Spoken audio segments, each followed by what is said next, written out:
자, 여러분들과 함께 로마서 11장 25절부터 36절까지의 말씀을 살펴보려고 합니다. 사도 바울은 하나님의 이 구원의 경륜, 그 구원의 섭리에 대해서 이 9장부터 11장까지 잘 묘사하고 있습니다. 9장에서 이 하나님의 자율적 긍휼에 대한 이야기를 했고 10장에서 이스라엘의 불순종에 대한 이야기를 했습니다.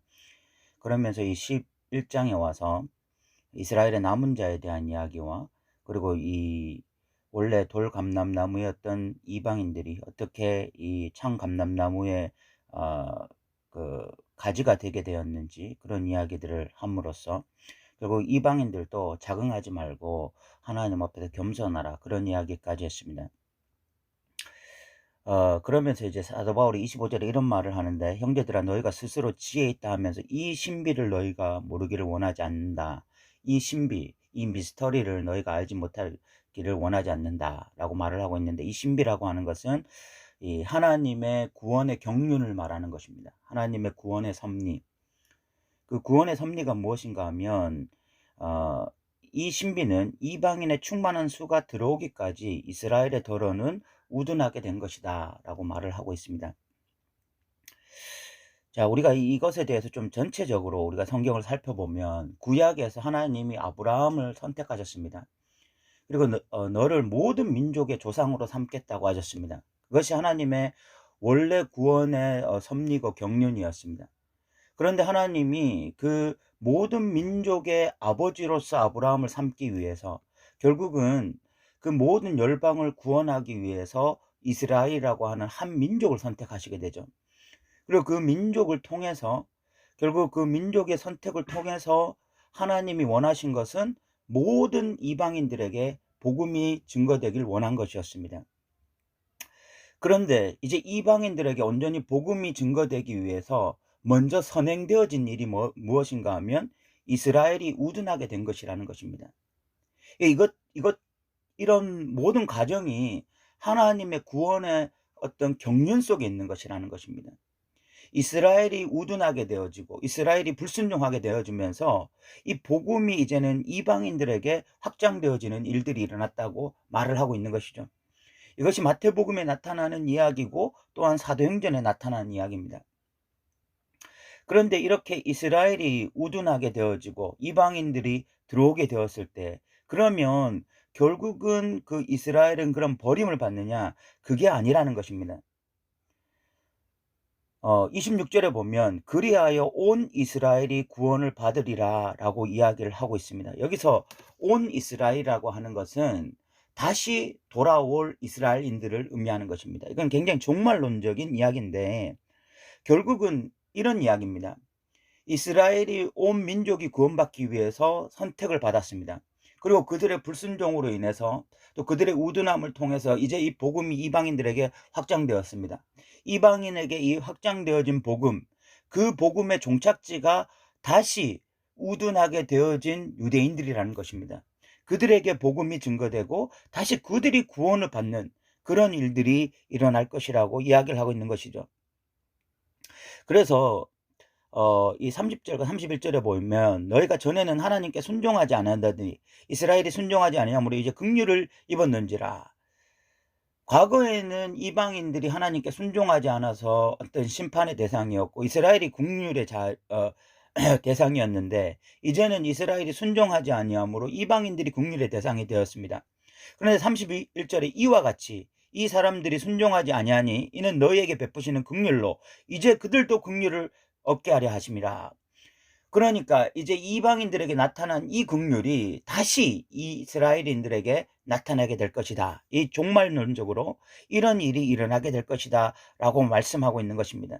그래서 32절에 하나님이 모든 사람을 순종하지 아니하는 가운데 가두어 두심은 그 구약의 그 이방인들이 순종하지 않는 자리에 있었던 것, 그리고 지금 이 이스라엘인들이 불순종의 자리에 있었던 것, 그 모든 것들은 결국은 모든 사람에게 긍휼을 베풀려 하심.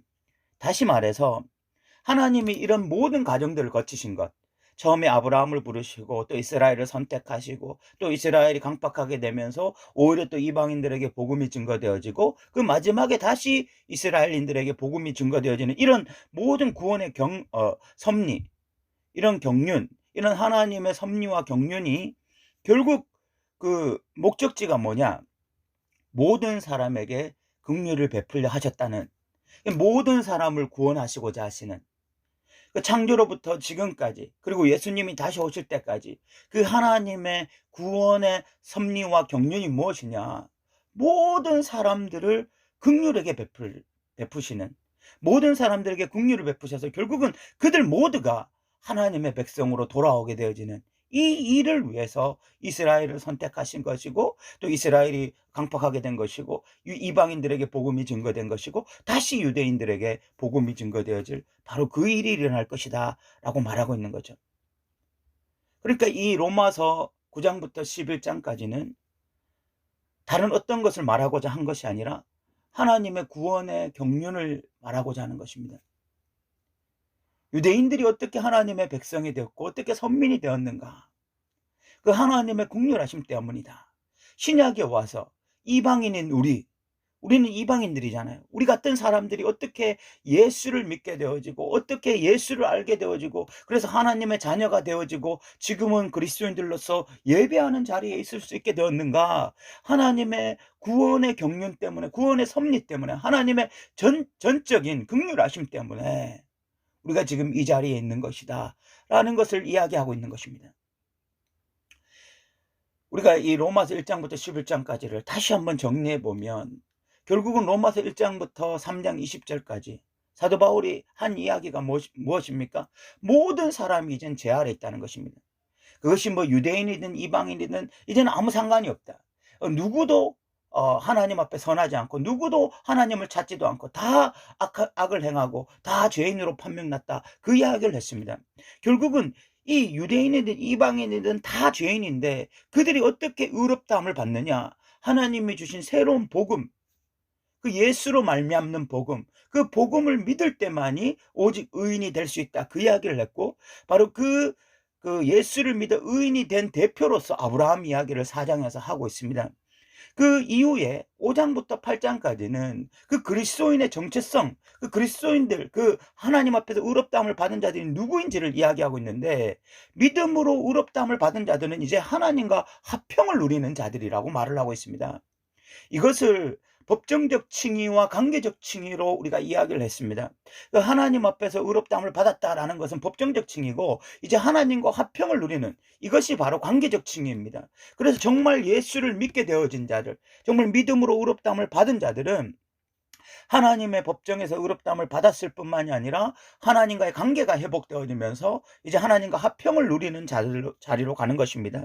그래서 옛 아담, 첫 번째 아담인 그 아담이 범죄함으로 인류에게 처했던 운명, 그것은 바로 죄의 노예가 되는 것이고 사망의 노예가 되는 것이고 사탄의 노예로 살아갈 수밖에 없는 존재, 그래서 하나님과 원수되었던 그 관계가 다시 이제 하나님과 화평을 누리는 관계가 되어지고 그래서 6장에 가면은 더 이상 우리는 죄의 노예로 살지 않는다. 죄의 노예로 살지 않고 이제는 우리가 죄 아래 있지 아니하고 은혜 아래 있기 때문에 그래서 우리는 이제 더 이상 죄의 지배 속에서 살지 않는다. 그래서 우리가 하나님 앞에 의의 병기로 드리자 그 이야기를 했습니다.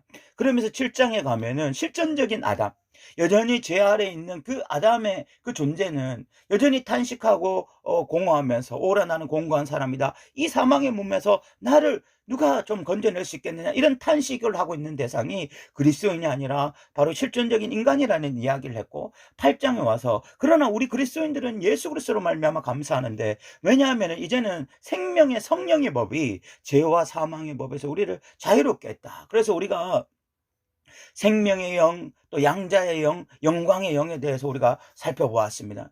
그러면서 우리가 성령으로 말미암아 이제는 하나님의 백성답게 살 수 있고 하나님의 자녀로 살 수 있다 이런 이야기를 했고 그리고 그 결론으로서 결국은 하나님 내 편이시고 하나님의 사랑에서 그 어떤 것도 나를 끊을 수 없다 그런 이야기를 했습니다. 그러면서 이것까지 이야기하고 난 이후에 이제 9장부터 11장까지 사도 바울이 궁극적으로 하려고 했던 이야기가 무엇이냐, 결국은 이런 모든 가정이 하나님의 구원의 경륜, 섭리였다는 것입니다.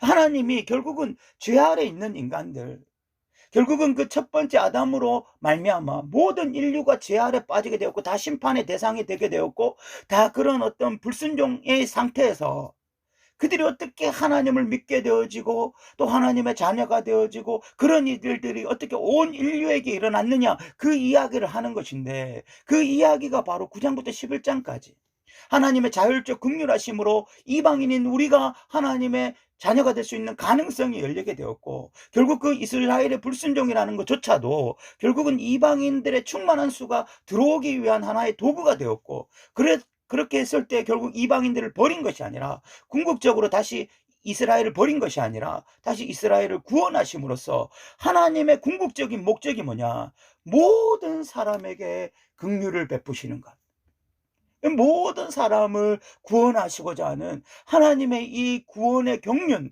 이 구원의 섭리가 결국은 이 9장부터 11장까지 온전히 드러나고 있는 것입니다.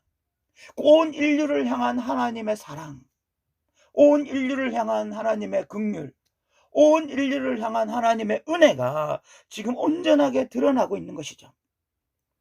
사도 바울이 이것까지 이야기하고 난 다음에 38절부터 결국은 7개의 이 찬송이 터집니다. 그러면서 사도 바울이 이렇게 이야기합니다. 헬라어에는 오라고 하는 감탄사로 시작하고 있습니다.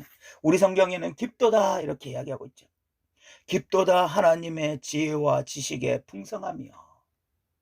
이 하나님의 구원 경륜, 인류를 향한 이 구원의 섭리, 이런 것들을 사도 바울이 곰곰이 묵상하고 이 비밀을 깨닫게 되었을 때, 이 신비를 깨닫게 되었을 때 그가 고백합니다. 하나님의 지혜가 높습니다. 하나님의 지식이 풍성합니다. 그의 판단은 헤아리지 못할 것이며 그의 길은 찾지를 못할 것이로다. 하나님의 이런 구원의 깊은 경륜을 누가 도대체 이해하고 누가 온전히 깨달을 수 있겠느냐. 그래서 34절에 누가 주의 마음을 알았느냐, 누가 그의 모사가 되었느냐. 하나님의 이런 구원의 경륜과 섭리에 대해서 누가 조언을 할 수 있겠습니까? 모든 것이 하나님으로부터 온 것이고 모든 지혜와 모든 섭리가 하나님 안에 있는 거예요. 우리가 정말 이 하나님의 구원의 경륜을 깨닫게 되었을 때, 우리가 정말 이런 구원의 섭리를 알게 되었을 때 우리의 영혼 깊숙한 곳에서 이런 찬양이 터지는 것이죠. 하나님, 어떻게 나 같은 죄인이 하나님을 믿게 되었습니까? 어떻게 나 같은 죄인, 하나님을 찾지도 않고 하나님과 원수되었던 존재가 하나님을 알게 되었습니까? 정말 영혼 깊숙한 곳에서 찬양이 터지고 이 섭리와 이 경륜에 대해서 정말 이해가 되지 않는 거야. 그러면서 너무너무 감사한 것입니다.